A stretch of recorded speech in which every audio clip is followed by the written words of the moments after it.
want to quickly move from Ajax to the other game which would like to talk about, or the interest wise. I mean, would you like to talk about a little bit? I mean, uh, it would be totally not okay if we don't talk about appointment of Xavi to Barcelona. Yeah, I was going to because when we start talking about Barcelona, it never ends. No, we have to be Yeah. very limited in terms of time frame, but we Um. should touch on that. I mean, how do you see that? Well, interesting in a word. But situation. I don't know. Like for some reason, the situation feels like a little bit different now. Because they are ninth in the league, and nobody was expecting something like this. And yeah, like I saw some pundits from ESPN, they were actually slamming Xavi for making those high expectations. And the thing is that like I don't see he. It's not like he's going to change the team. Like I don't know, like with a magic wand by overnight or something like this. No, But nobody can. nobody can because they don't have this sort of money anymore.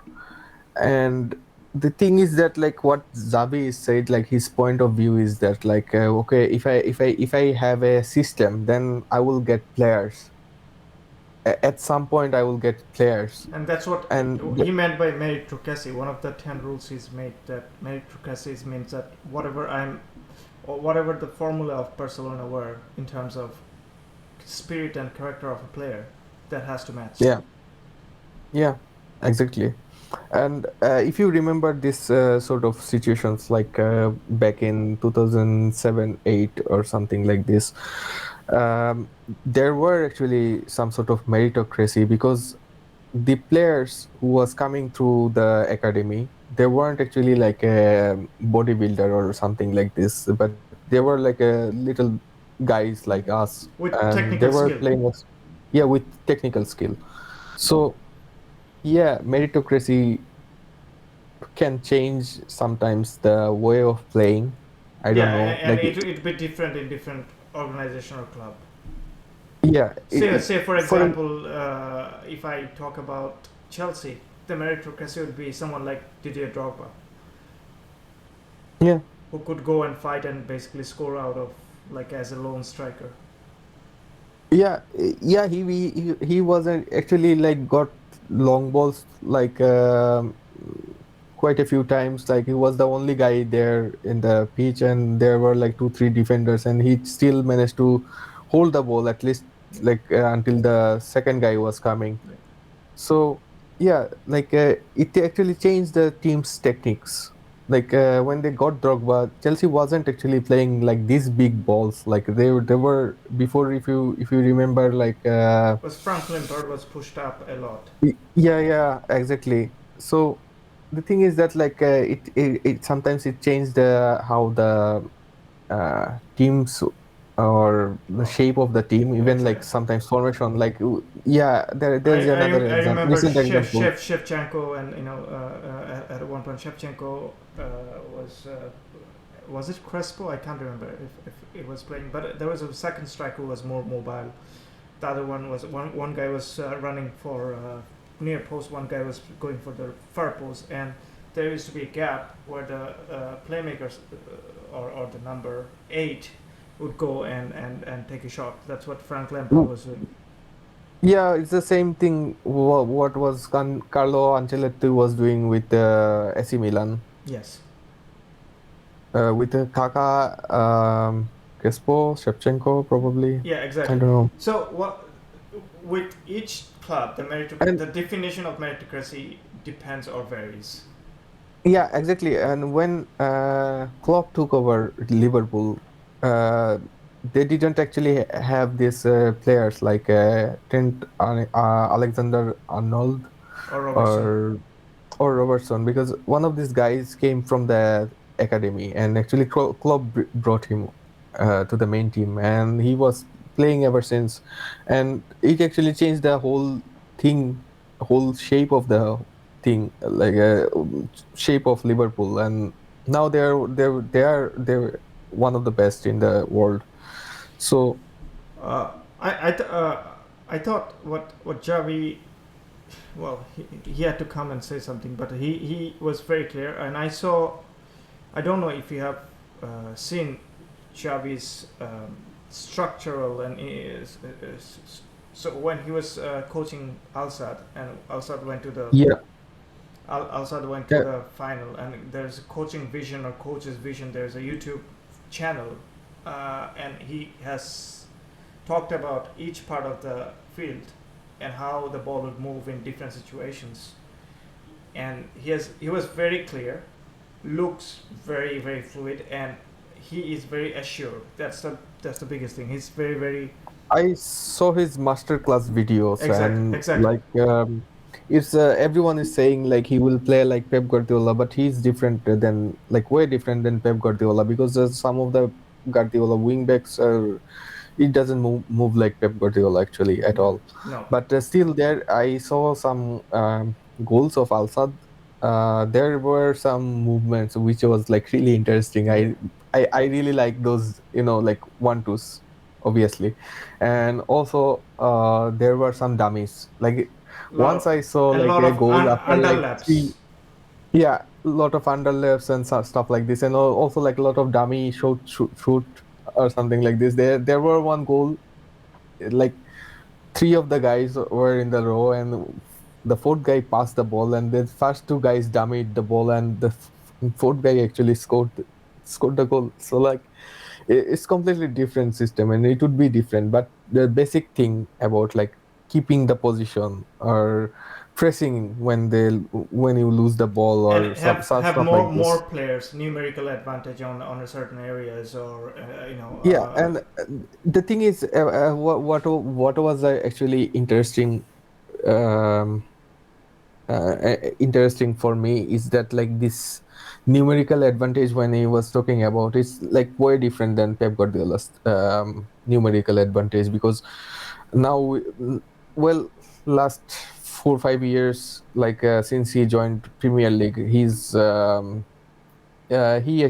actually needed to adapt, and he's even playing different game this season than the last one, and it's like really different numerical advantage now. Like he moves these six players like a swirling cloud or something like this, and make some sort of like space in between these blocks or something like this. But with Xavi is different, like how his wingback goes around, or especially these two midfielders,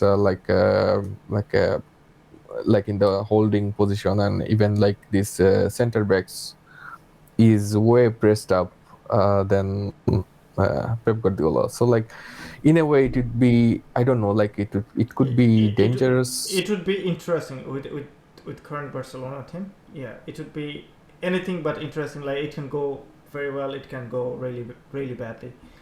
Uh, Yeah, but they still, like if I don't know, like Al Sadd was playing in the lower league, but they still need a runner to execute this whole thing, no, for you sure know. that you need Ansu Fati, you need Ousmane Dembele. If I don't know Yeah. if he's ever fit. Like every time Ousmane Dembele got fit, he got a different Well, manager. I saw some reports with his, there are some mention about with his agents, and in the Spanish newspaper, also in German newspaper, because they're going to offer him new contract, because his contract is ending this season, and it could be based on his appearance, so it could be interesting. I don't know if he ever getting paid by Barcelona. No, but Xavi did talk about Ousmane Dembele, and he considers him is one of the key players.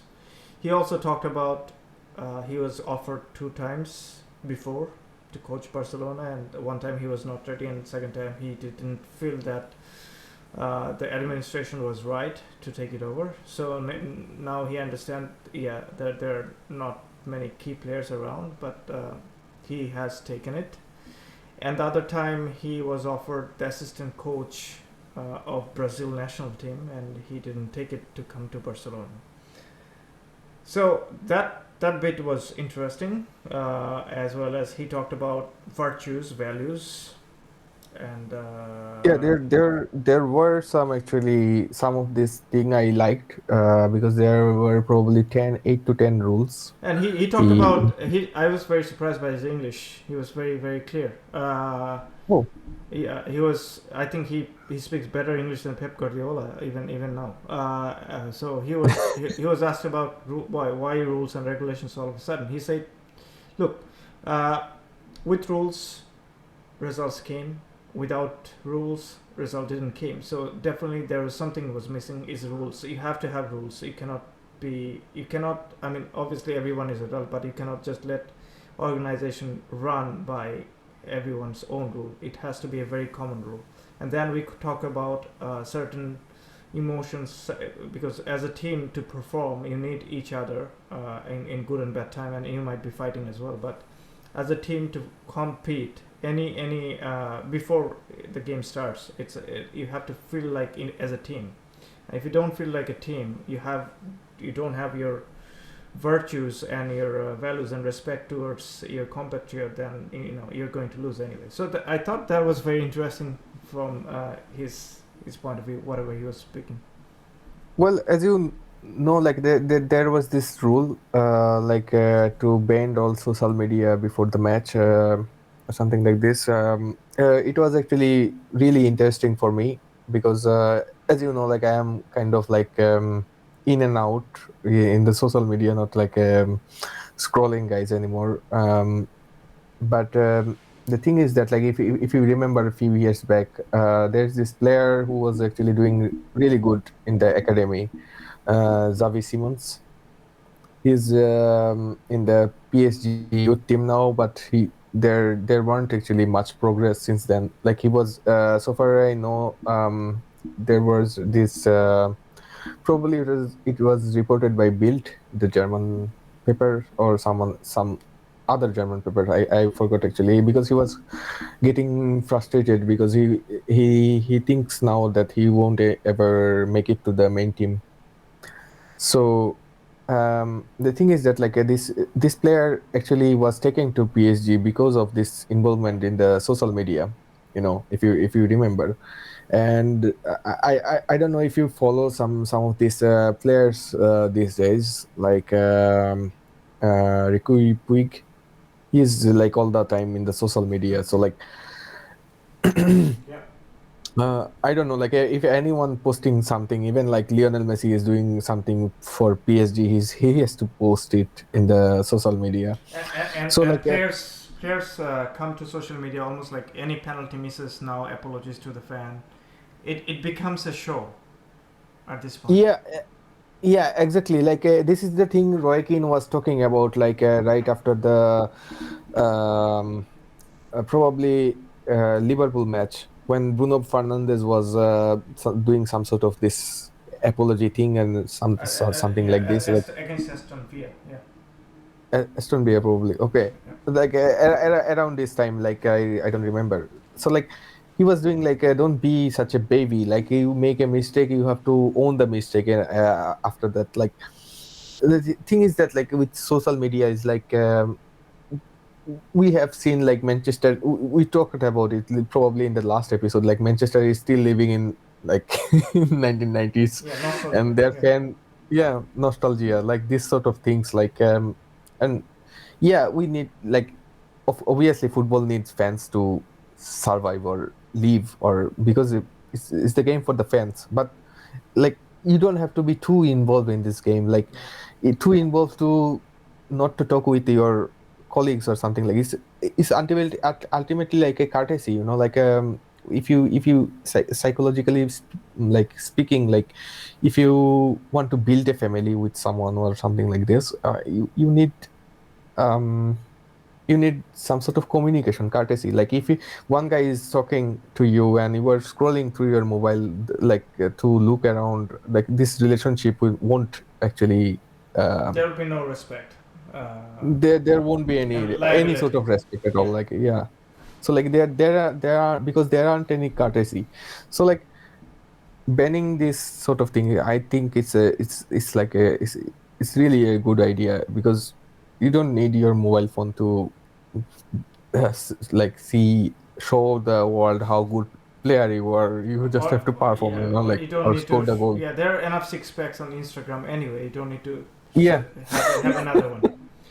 yeah, Uh, exactly. but yeah, I think Xavi is very interesting. It will be very interesting. We'll be talking about a lot of Barcelona, hopefully in positive way from now on. But let's see. Just fingers crossed. I think whatever he's trying to bring is some sort of culture, some sort of norm. Uh, and also like I don't expect any sort of like when these pundits are saying like yeah he's putting the expectation too high because it doesn't make sense like these are Well, this like is Barcelona. Is one of the top teams in Spain, at least, or even in Europe, right? yeah, You like cannot there are say still that like like Kuman that okay, we have this. I can't do anything else. You can't have that. yeah, yeah, exactly. And the thing is that like even when Luis Enrique was winning um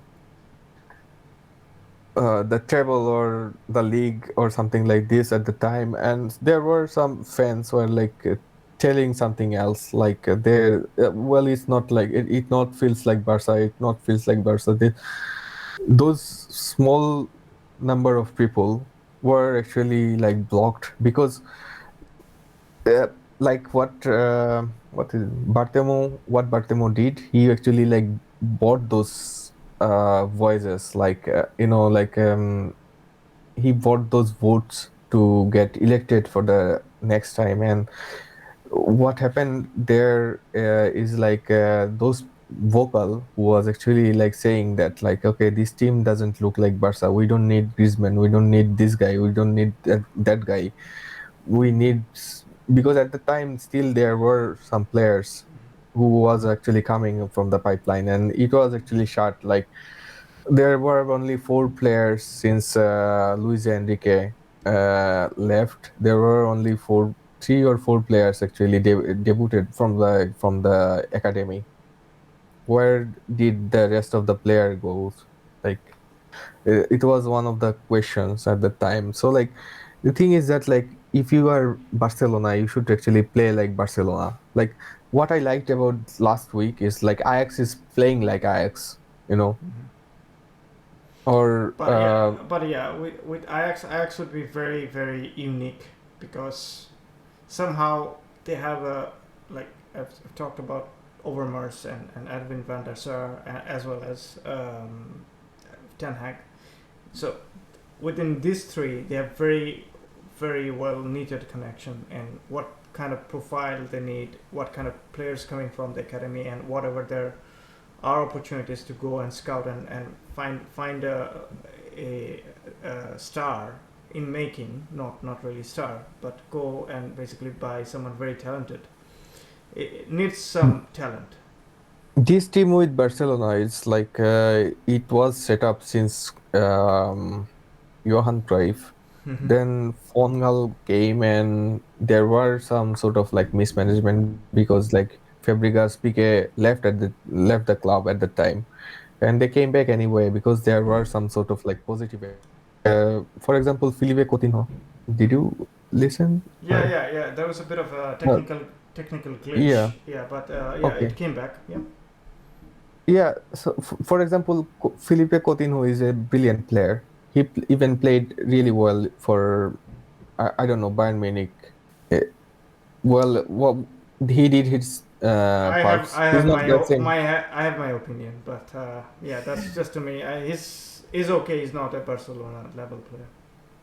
No, like the thing is that like I was going to say like that like he doesn't know how to move like a Barca player, but there are other No, players who can he's actually. definitely a good player, but Yeah, not for Barcelona. yeah, it is not for Barcelona at all. Like they did a panic buy to replace someone. Um, Someone I called don't Neymar. know. someone called Neymar, but I don't know. Like Neymar is Neymar in the end. Yeah. Yeah, even Neymar. Anyway, we're going with Neymar. You just open the floodgate, and that we can lost in there. Actually, I was going to say like probably I was going to paraphrase Johan Cruyff, Mm-hmm. because he when Luis Suarez joined the team, he or Neymar joined the team, he was actually vocal against these signings actually, because he didn't understand like I we already have Lionel Messi, we don't need another Lionel Messi there. Yeah, exactly. And also was Pedro was sold, right? Just just after one season with Neymar. I think so. Uh, Pedro was told yeah, he has yeah, to go yeah, because man. he's not the star. Yeah. And yeah, I think that's when it's all No, it was after joining of Suarez. right. Because Suarez played one season and Pedro was on the bench all the time, and then he moved to Chelsea. Yeah, no, true. Yeah. Anyway, there's a lot to talk. But yeah, with Xavi definitely we will be watching with interest what does happen. But in terms of game, I mean 3-3 against Celta Vigo was. I mean, Barcelona were fantastic in first half, and Barcelona were awful in the second half. And But yeah, I watched that match actually. But I don't know. Like when I think about it, like a neutral perspective, it was a brilliant match, and I remember this one quote from this commentator. Like I can almost paraphrase it. It's like he was saying that like they conceded 3 goals, but they are not holding back, and I don't think it's part of this coach philosophy. yeah, Chacho Kudet. Yeah. Yeah.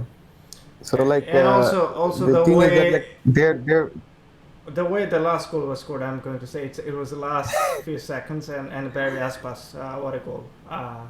But I have to criticize Mark Andre ter Stegen here.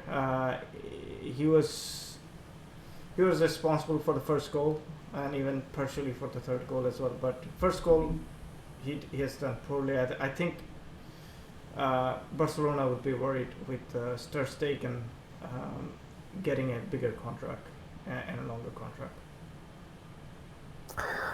mm, I don't know so far, but this season he doesn't look like in the top form so far. No, no, definitely.